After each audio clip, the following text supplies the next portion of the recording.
So, over the past week or so, there have been a number of atrocities committed against the natives of Europe, and that has been, one of the main ones is this one: 10 dead and 5 injured in Austrian knife attack.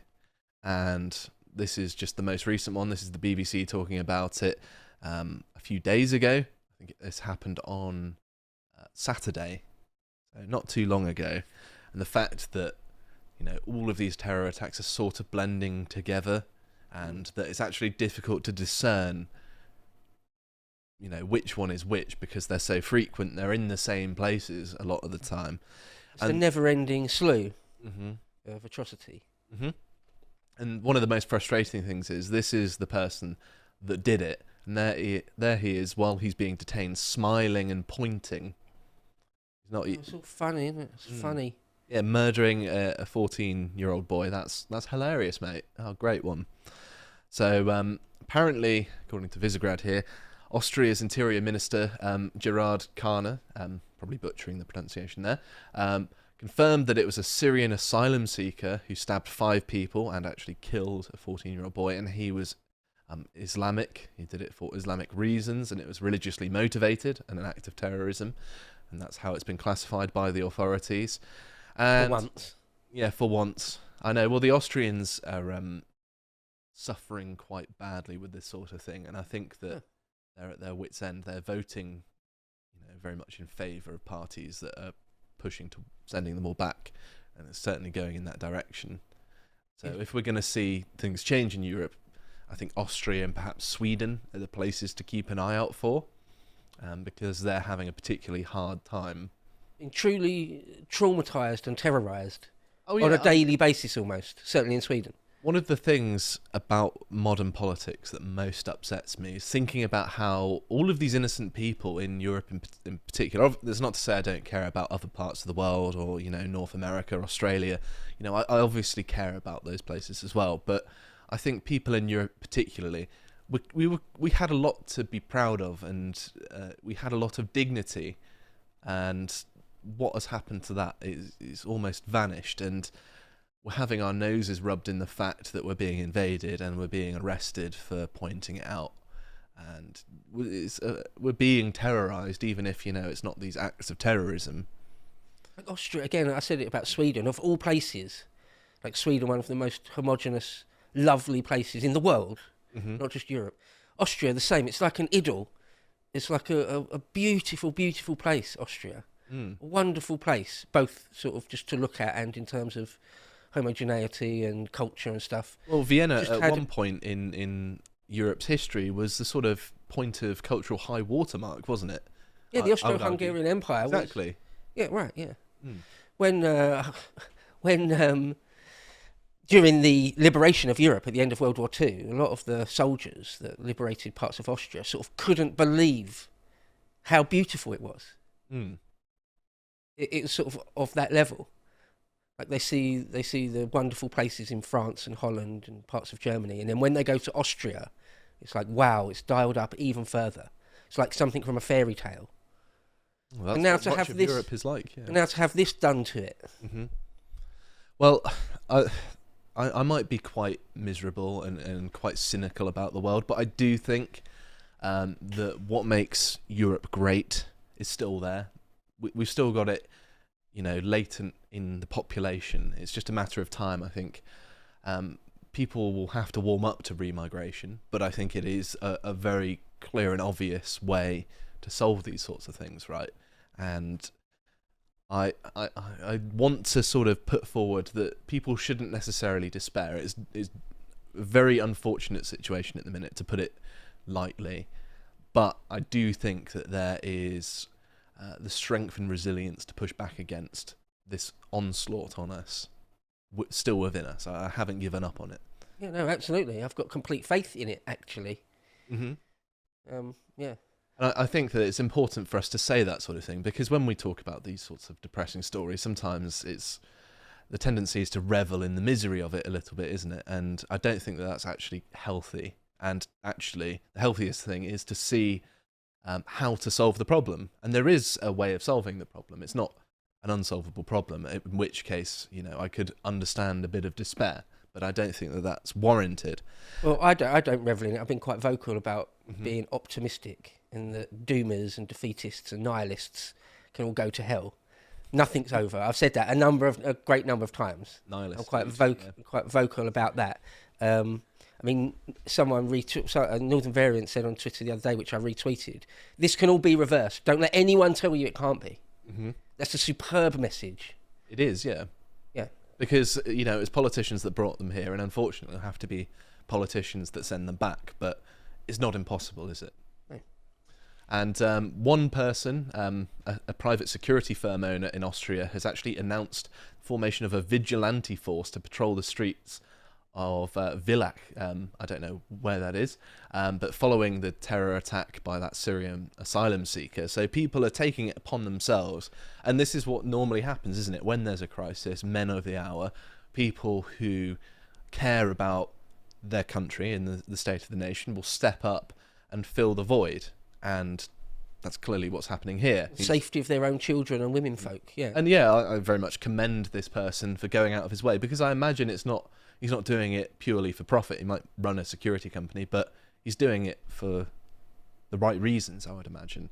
Manfred Berger, a veteran of the security industry with 25 years of experience, who runs a security firm in nearby Velden, said he felt compelled to act after the ongoing terror attacks across Europe came a little too close to home. And he says, "I've followed with horror how almost every month a major attack occurs in Germany due to the colossal failure of politics, but the tragic events in Villach, where my own children live, were the final straw. I had to do something." And I think that we're going to see more and more of this sort of thing. And this is good. I think that people should step up and do tangible things. And I almost wish I could do more as well in this sort of vein. But, it's easier said than done, isn't it? And it's the same sentiment of why we work here. Or that's true, yeah. Sentiment, at least. We're I know trying that's to how be I a canary in the coal mine for everyone else, right? We're looking at these obscure stories that people aren't necessarily hearing about and letting people know about it. And it frustrates me, actually, that people say that informing other people about the nature of reality is somehow not helping. Like, you've got to be, sticking leaflets indoors or something. Well, you've got more reach online normally. And people are more inclined to listen than a leaflet through the door. It's not to say that that's not helpful, by the way. And he says, this is not for wannabe sheriffs, he warned. Prospective members will be required to undergo a background check, an interview, and a selection process similar to professional security firms to ensure their suitability. If we can prevent even one attack in the next 10 years by being present, then we'll have fulfilled our duty. So that's great. The fact that it's had to come to private citizens having to defend themselves, I mean, ultimately that's what governments result in my opinion, but it is a failure of governance as well, isn't it? Well, and a very deliberate one, in my opinion. Yes, I agree. Not by accident. Mm-hmm. So there was also one in Germany recently as well. This was last week, where 30 people were injured after a car drove into a crowd in Munich. And it's pesky cars. I know, it's always like Herbie, just completely cars. Independent of anything else. It's the car that did it. Yeah, it was obviously another Muslim. And unfortunately, a mother and her, I presume a 2-year-old girl, I don't know whether this was her daughter or a separate girl, but either way, it's a horrific tragedy and something that, should weigh heavily on the people that helped enable this, that facilitated the policies that have allowed these people to be here.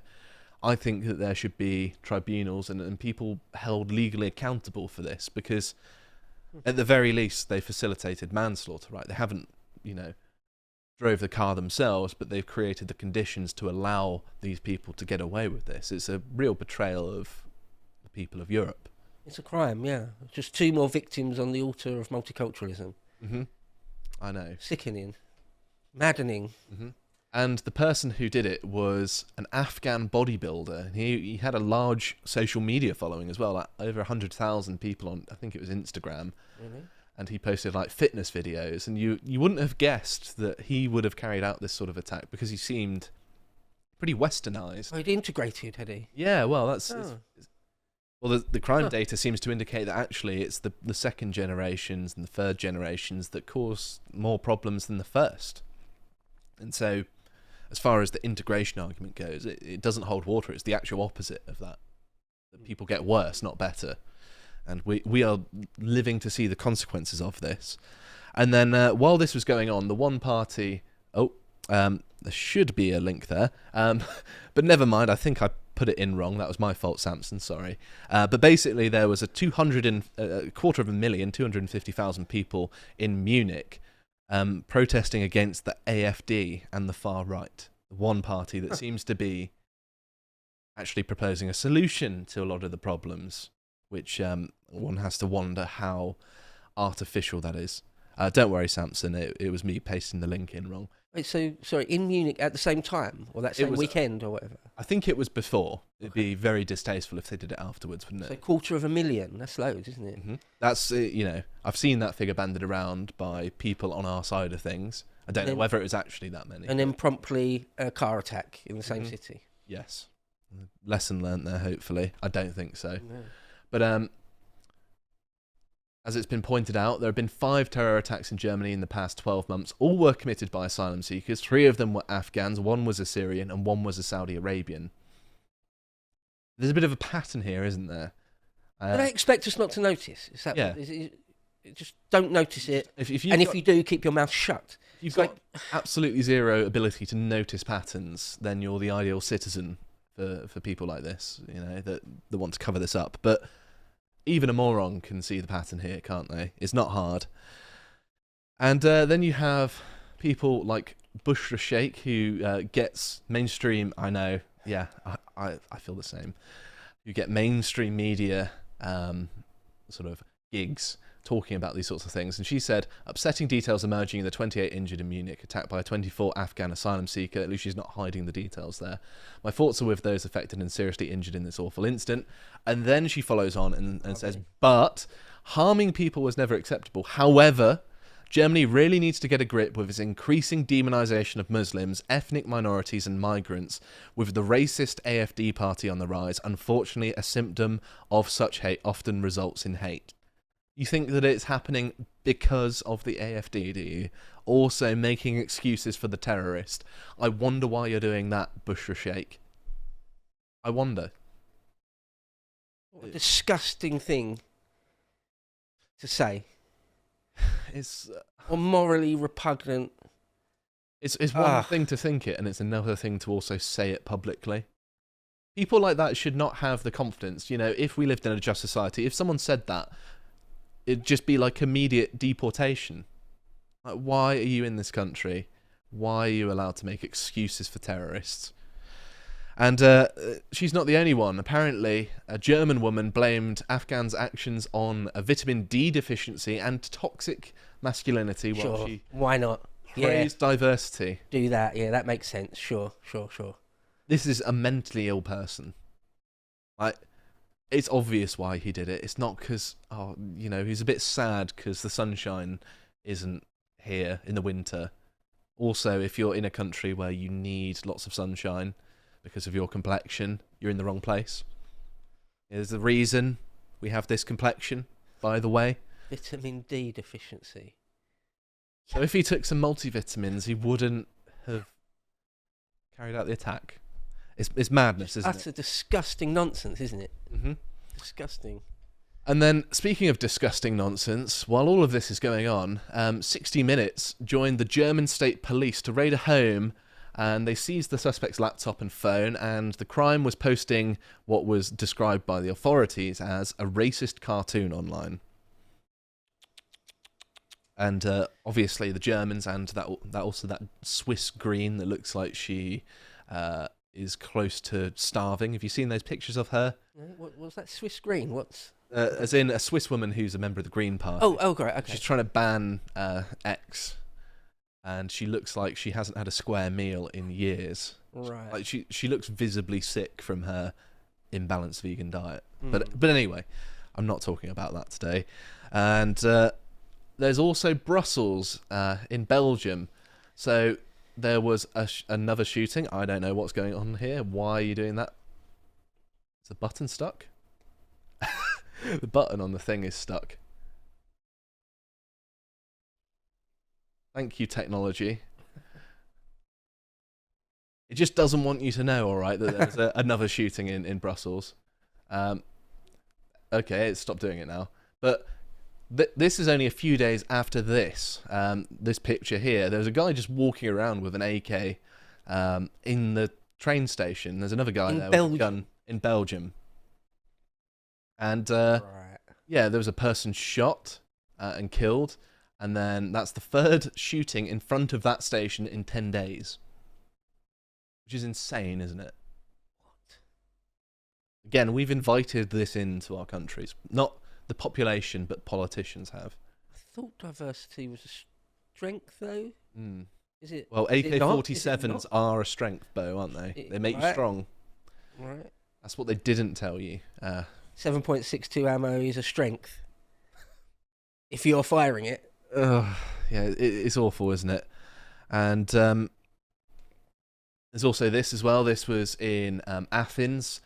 I think there were 2 Israelis on holiday or something. I don't know. But they were stabbed in Athens by a Gazan when they heard that they were speaking Hebrew. Just an entirely imported conflict into Greece. The Greeks wouldn't, care that much about this sort of thing, would they? If they were Turks, maybe it'd be different. But, yeah, it's entirely imported. The Greek authorities shouldn't have to deal with this. The Greek people shouldn't have to deal with this. These are just foreign people causing foreign problems in Greek soil. It's my little shout out for Stelios. Get well soon. Covering your politics there. And I would be remiss if I didn't mention Sweden, who seems to be suffering the worst. And I saw this post recently from a Swede. When I grew up in Stockholm, we didn't even lock our doors when we left the house because we lived in such a high-trust society. Today we have bombings every day, terror attacks and humiliating robberies. This didn't exist when I grew up. It breaks my heart. And that's a key thing here, is that within living memory, for most people, we lived in a much nicer time. Even for me, I'm 29, I can remember when there was no multiculturalism, when everyone in my local area was white British. There weren't even that many other Europeans, let alone people from the Middle East and Africa. And yeah, we didn't lock our doors. People had honesty boxes outside their houses. People said hello to each other on the street.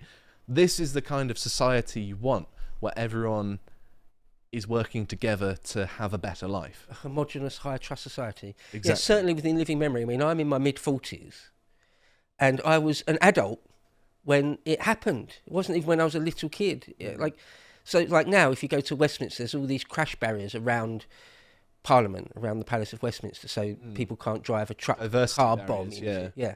And in the British Museum, you used to be able to just walk up the steps, walk straight in.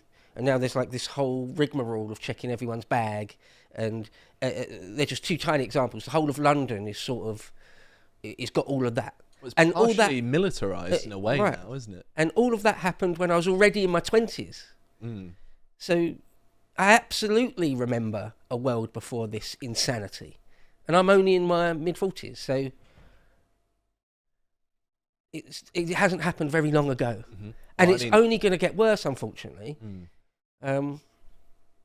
Still. It does mean it can get better again. But I'm going to refresh people's memory, because I have covered some of the Sweden stuff, but just to emphasise the point, there were more than one explosion a day in Sweden because they have problems with gang violence. Really, really bad. People just hear the explosions in their houses now and know what it is before it's reported in the news.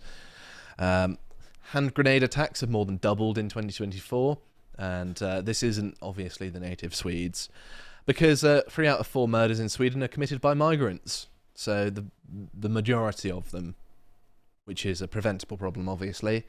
And here's one I didn't mention recently. A Muslim migrant that was hailed as an integration success.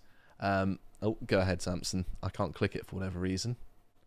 Never mind. But he shot his classmate in the head. That's what happened. That's what's hidden by that box on the screen. It's always the case, isn't it? You remember I covered that guy, the Congolese man, who was hailed as he was a baker and a boxer, and then he went on to brutally sexually assault his own mother at knife point. Yeah. But he had a puff piece in a German newspaper, so how could he be bad? He smiled in a picture. How can he do bad things? Oh, how terrible. And then there was also this, a man who burned the Quran, was shot dead in his flat in Sweden. So just, Islamic retributive attacks are just entirely possible. They're on the cards now.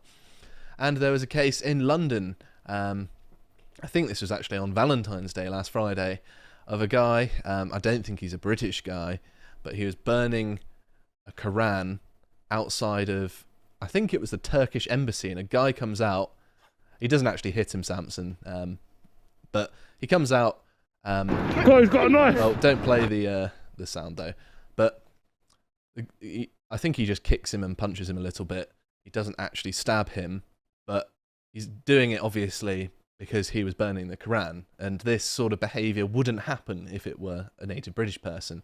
It's also worth mentioning as well, the Deliveroo driver, as he goes past, gives him a little cheeky kick.